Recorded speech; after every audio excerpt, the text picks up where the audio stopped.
والغريب أنه اليوم كنت أقرأ في كتاب فقه الشيعة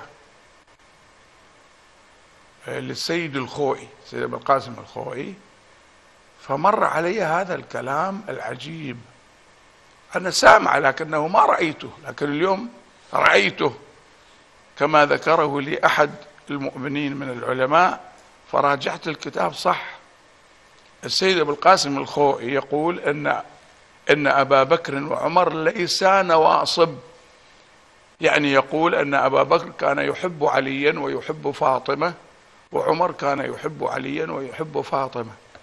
إذن أيها السيد الخوئي، إذا كان أبو بكر يحب فاطمة وعمر يحب فاطمة ويطيع فاطمة، فلماذا ماتت فاطمة وهي غاضبة على أبي بكر وعمر في صحيح البخاري؟ يعني كيف هذا؟ أنت ألم تقرأ صحيح البخاري يا سيدنا الخوئي؟ كيف تقول أن أبا بكر لم يكن ناصبيا، إنما كان يحب أهل البيت، يحب الإمام علي ويحب الزهراء؟ من الذي أخذ فدك من فاطمة الزهراء؟ أليس أبو بكر؟ من الذي انتزع الخلافة من علي بن أبي طالب؟ أليس أبا بكر؟ كيف هذا الكلام؟ يعني هذا الكلام حقيقة يهز الوجدان. أنا أسمع مرجع ديني كبير عندي ثقة فيه كبيرة يأتيني ويضربني على رأسي بالسيف ويقول لي أن أبا بكر كان يحب فاطمة من شيعة علي بن أبي طالب، أبو بكر وعمر عند السيد الخوئي. أي كلام هذا؟ وليش مطمطمين على الناس؟ لماذا لا تظهرون الحقائق للعالم؟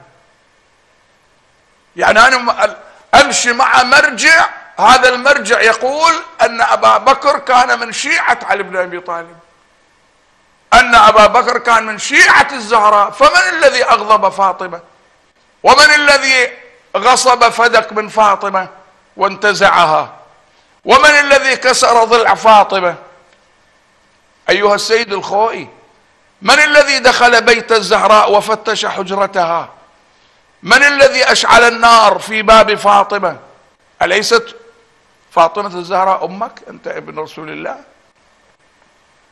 هي هذه الحوزة اللي احنا ننتظر منها بعد ذلك دراسات وقمة وأصول وفقه وكذا، نصل إلى مرحلة أن أبا بكر وعمر ليس من النواصب. إذن فاطمة الزهراء كانت على خطأ، يعني أنت تخطئ الزهراء لما ماتت وهي غاضبة على أبي بكر وعمر. وهذه قضية معروفة في صحيح البخاري وفي صحيح مسلم. كيف توفق السيد أبو القاسم الخوئي؟ كيف توفق بين هذا وهذا؟ أنا أذكر اسمك لأني عند الزهراء خط أحمر، أنا لا أبالي هذا مرجع وهذا كذا، لا لا لا. لما أرى مرجع يحطم عقائدنا ويضربنا بالسيف على رؤوسنا ما أقول بشيء آخر، لا أنا أصرح بالكلام. هذا ينخر يفلش البيت، يهدم البنية التحتية، يهدم العقيدة، يهدم اليقين. إذا البخاري يقول ماتت فاطمة الزهراء وهي غاضبة على أبي بكر وعمر، جاء يسلم عليها ما ردت عليهم السلام، وقالت لأمير المؤمنين عفي موضع قبري، لا تسمح لأبي بكر وعمر يصليان علي. أين قبر فاطمة يا أيها السيد الخوئي؟ وين قبر الزهراء؟ الزهراء هكذا يعني مرة واحدة أنت وصلت إلى نتيجة أن أبا بكر من الشيعة المخلصين لفاطمة وللإمام علي؟ فمن الذي انتزع الخلافة من علي بن أبي طالب؟ من الذي ذهب إلى سقيفة بني ساعدة؟ من الذي شتم عليا على المنبر وفاطمة الزهراء موجودة في المسجد، ومثل أن الإمام علي إن هو إلا ثعالة؟ قال الإمام علي ثعلب شهيده ذنبه، وهاجم الزهراء والزهراء موجودة ووصفها بأم طحال، وهي امرأة أم طحال امرأة ساقطة في الجاهلية. كيف تقول هذا يا أبا القاسم الخوئي؟ كيف تقول هذا الكلام؟ أنا أحاججك أمام الله، والله العظيم أحاججك أيها السيد الخوئي، وكل مرجع ما يمشي عدل مع أهل البيت وأخاصمه وأحاججه أمام فاطمة الزهراء. إذا لماذا نحن مشردون من بلد إلى بلد؟ 40 سنة نحن مشردون من بلد إلى بلد من أجل هذه الحقيقة، من أجل حفظ الزهراء وحفظ حقوقها وحفظ أهل البيت ومظلومية الرسول وأهل البيت. وإلا أنت تجي الآن مباشرة تبين أن عمر ليس ناصبيا وأن أبا بكر لم يكن ناصبيا، يعني نحن على خطأ. هذا يلائم أسبوع الوحدة ويلائم، لا هذا أضرب من أسبوع الوحدة، هذا أضرب. لأنه المشكلة أنك أنت ما تستطيع أن تحكي مع مرجع، هذا غلط. مرجع يضرب الزهراء وما لك حق تجاوبه، ما لك حق تخاصمه، على أي أساس؟ ليس من حقك أن تسأل أبا القاسم الخوئي، لا تسأله وتحاكمه وتخاصمه وهو في قبره. أبو بكر من شيعة الزهراء لم يكن ناصبيا، وفي فقه الشيعة هذا الأمر، في فقه الشيعة كتاب اسمه فقه الشيعة. كيف يكون هذا الكلام؟ هذه حوزاتكم؟ يعني لا تقول احنا نريد نضرب الحوزة، لا أنا أضرب الحوزة التي تبرر أبا بكر وتبين أنه من الشيعة ونحن على غلط والزهراء على خطأ. تبين الزهراء على خطأ، لأن إذا كان أبا بكر ليس ناصبيا فلماذا الزهراء غضبت عليه؟ لماذا غضبت عليه فاطمة؟ لا خلاص، ما دام مرجع دين حتى لو وقع في الحضيض وسقط في حمأة الفتنة لازم ما تحكي معه، لا هذا غلط، هذا انتهى إلى غير رجعة أبدا. لازم نحفظ عقائدنا. فاطمة الزهراء تضرب وانت تمدح أبا بكر وعمر وتقول أنهما ليسا ناصبيين. سبحان الله، كم سنة السيد أبو القاسم الخوئي مرجع دين وزعيم الحوزة والطلايب والدنيا مقلوبة وخلاص، وإذا بعدين يوصل السيد أبو القاسم الخوئي إلى هذه الحقيقة أن أبا بكر كان يصلي صلاة الليل ويبكي على الزهراء ويحب الزهراء. هذا معنى كلامه لما يقول ليس ناصبيا، هذا معنى كلامه يعني يحب الزهراء. فأنا لا أزيد بكلامي، لا أجيب منه أبدا، لا من هنا ولا من هنا. بلا عندنا أحبتي. أو هذا خطيب إذا حكى لا تسمعوا الكلام للمرجع، المرجع اللي يقول الزهراء على خطأ وأبو بكر على حق لأن أبا بكر ليس ناصبيا. إذا لماذا زعلت عليه فاطمة الزهراء؟ هل أنت ابن فاطمة أيها السيد الخوئي؟ أنا أكلم السيد الخوئي بكل صراحة بصوت عالي لكل العالم يسمع. هل أنت السيد الخوئي ابن الزهراء؟ أنت سيد حقيقة، سيد من آل الرسول؟ ما عندك غيرة على أمك فاطمة الزهراء؟ تخطئ الزهراء وتفهم العالم أن فاطمة على خطأ وعلى غلط لأنها ماتت وهي غاضبة على أبي بكر وعمر، وأبو بكر وعمر مساكين ما يصنعون شيء، ليس ناصبيين. هاي ليلة الوفاة، هذه رسالتكم، هذه رسالة المرجعية. شفت شلون؟ على كل حال كل يوم تطلع لنا قضية كبرى وواحد ما يعرف ماذا يصنع، ما يعرف. لكن هذا المنبر، منبر الإمام الحسين سلام الله عليه، اللي يصعد على منبر الحسين الذين يبلغون رسالات الله. أنا المرجع اللي يخطئ الزهراء ويجعلها على غلط فلس ما أشتري. تفهمون كلامي ولا ما تفهمون؟ ما عندي لحية مسرحة ويا أحد، ما عندنا مصانعة ولا مداهنة. احنا شفنا وضعنا في العراق إلى أين وصلنا، إلى الحضيض بسبب هذه المواقف. أبو بكر ليس ناصبيا، عمر ليس ناصبيا، هذا السيد أبو القاسم الخوئي المرجع الأعلى يخطئ الزهراء، يغلط فاطمة، لا ويجعلوا أنه هذا رأي له حالة من الرقي. هذا رأي الحوزة العلمية، لأنه هو رئيس الحوزة. تذكرون قلت لكم عندنا خطوط منحرفة بالحوزات، هسه هاي منين طلعت؟ من رئيس الحوزة، رئيس الحوزة العلمية السيد أبو القاسم الخوئي يقول أن الزهراء على غلط، لأنها ماتت وهي غاضبة على أبي بكر وعمر وهما مواليان لها، ليس من النواصب. اسمعوا كلامه ماذا يقول. يقول أن أبا بكر ليس ناصبيا، فلماذا الزهراء ماتت وهي غاضبة عليه؟ إذن الزهراء على غلط.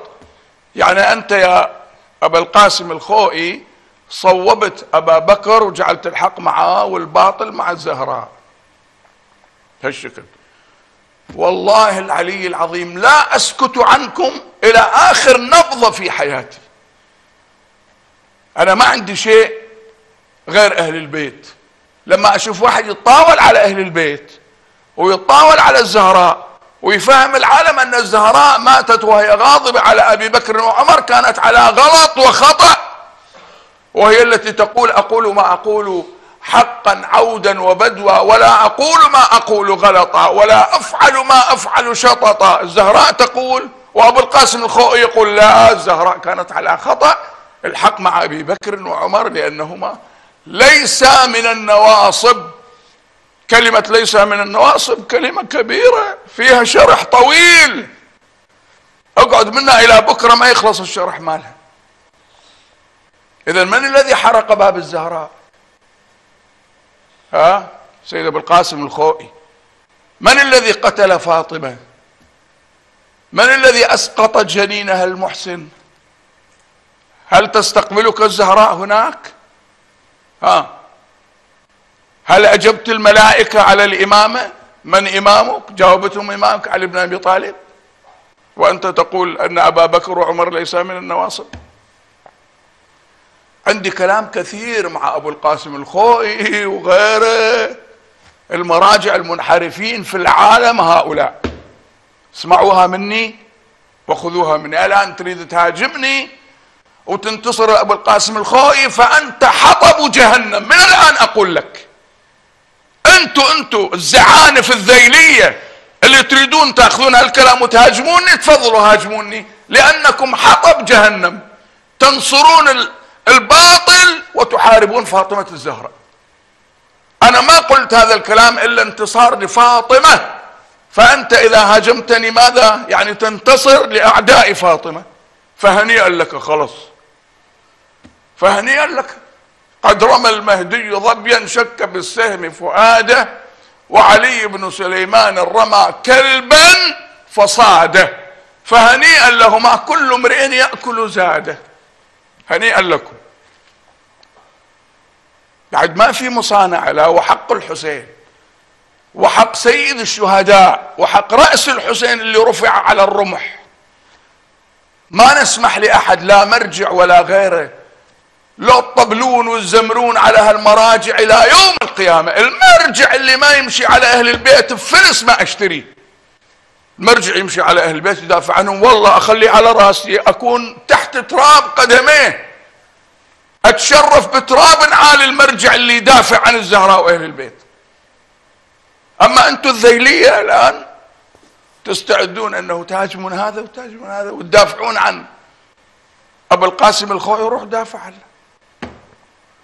بس أحضر جوابك لفاطمة الزهراء، لأنك لما تدافع عن أبو القاسم الخوئي تبين الزهراء على خطأ، تبين الزهراء على غلط. فوين يعني أمامك فانظر. أبو القاسم الخوئي اللي يقول أن أبا بكر من الموالين لأهل البيت ليس من النواصب، هاي كلمة عميقة وقوية وفيها أبعاد. هسه واحد جاهل ينقلها ما يفهم شيء، ما علي به، ما علينا به. أقرأ عليكم النص هذا، لاحظوه جيدا، خلي سيد أبو القاسم بقبره يسمع هذا الكلام. الذين كفروا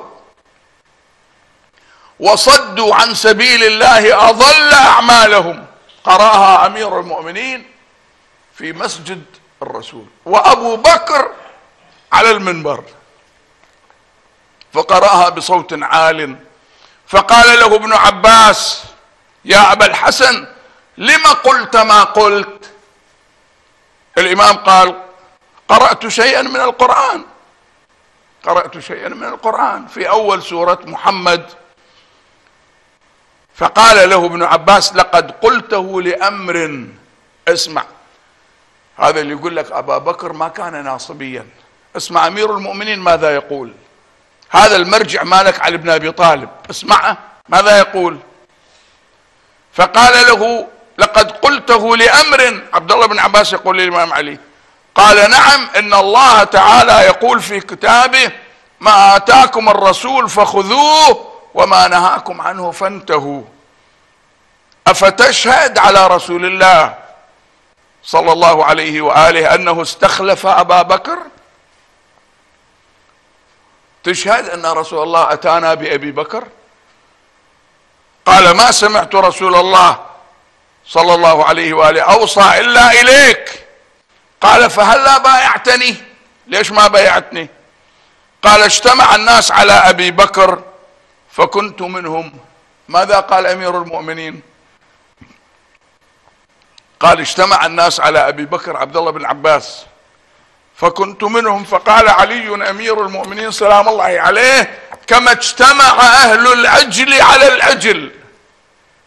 هذا اللي ليس ناصبيا، أبو بكر ليس ناصبيا. أمير المؤمنين يقول: كما اجتمع أهل العجل على العجل. العجل السامري، العجل السامري. قالوا: لن نبرح عليه عاكفين حتى يرجع إلينا موسى. الذين كفروا بموسى وبرسالة الله. ثم قال: ومثلكم كمثل الذي استوقد نارا فلما أضاءت ما حوله ذهب الله بنورهم وتركهم في ظلمات لا يبصرون. صم بكم عمي فهم لا يرجعون. هاي قرأها وين؟ بالمسجد أمام أبي بكر، اللي هو من شيعة الزهراء على تعبير السيد الخوئي، لأنه يقول ليس ناصبيا. يعني أنت إما ناصبي وإما من الشيعة. ما أقول أنا هذا الكلام، القرآن يقوله. إذا مرجع ما يعرف قرآن ما له شغل فيه. الله في القرآن يقول: فاستغاثه الذي من شيعته على الذي من عدوه. أنت إما شيعة أو عدو. القرآن يقول ما في شيء ثالث، إما شيعة لرسول الله وأهل بيته أو عدو. فاستغاثه الذي من شيعته على الذي من عدوه. فإذا كان ليس ناصبيا يعني من الشيعة. يعني هاي أول مرة نسمعها أن أبا بكر كان من الشيعة. هاي الدروس اللي كان يلقيها السيد الخوئي بجامع الخضرة في النجف الأشرف في الحوزة، وهو رئيس الحوزة العلمية. واحد ما يقدر يتكلم عنه أو يجيب اسمه. اسمع شو.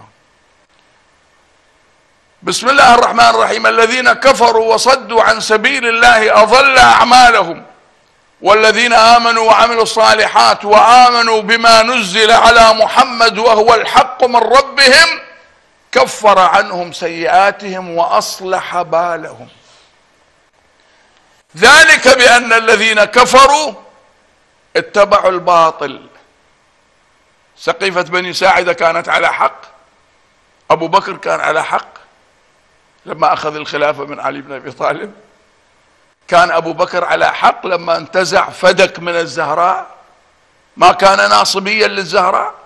لما أخرج الفلاحين، أخرج عمال الزهراء من فدك، وفدك أرض واسعة كبيرة فيها أنهار وأشجار، وأخذها. لما منع كل عطاء من الزهراء حتى الحيطان السبعة أخذها أبو بكر. ذلك بأن الذين كفروا اتبعوا الباطل وأن الذين آمنوا اتبعوا الحق من ربهم. الحق مع علي وعلي مع الحق. كذلك يضرب الله للناس أمثالهم. هاي الأمثال خذوها، هذه آية. ثم تأتي إلى سورة الحجرات. بسم الله الرحمن الرحيم، هذه السور في رسول الله، كل القرآن في رسول الله. بسم الله الرحمن الرحيم: يا أيها الذين آمنوا لا تقدموا بين يدي الله ورسوله. لا تقدموا، لا تتقدموا على رسول الله، لا تتجرؤوا على رسول الله. تسمع ولا ما تسمع؟ رسول الله يقول: إن الله لا يغضب لغضب فاطمة ويرضى لرضاها، وفاطمة تموت وهي غاضبة على أبي بكر وعمر، وأنت سيد أبو القاسم الخوئي تقول أن أبا بكر وعمر ليس من النواصب. يعني أنت تقدمت على رسول الله وعلى الله. الله ورسوله يبينان هذه الحقيقة، وأنت تذكر شيء باطل 100%. وإلا لماذا الزهراء ماتت وهي غاضبة على أبي بكر وعمر؟ هل تغضب على أناس يحبونها؟ هل تغضب الزهراء على أناس من شيعتها؟ هل تغضب الزهراء على أناس يطيعونها؟ أبو بكر الذي انتزع فدك من الزهراء وكسر ضلعها وكسر بابها وأحرق الدار وقتلها، وعمر كذلك. تجي أنت تقول أن أبا بكر وعمر ليس من النواصب؟ وطبول الحوزة العلمية تطبل لهذا الكلام.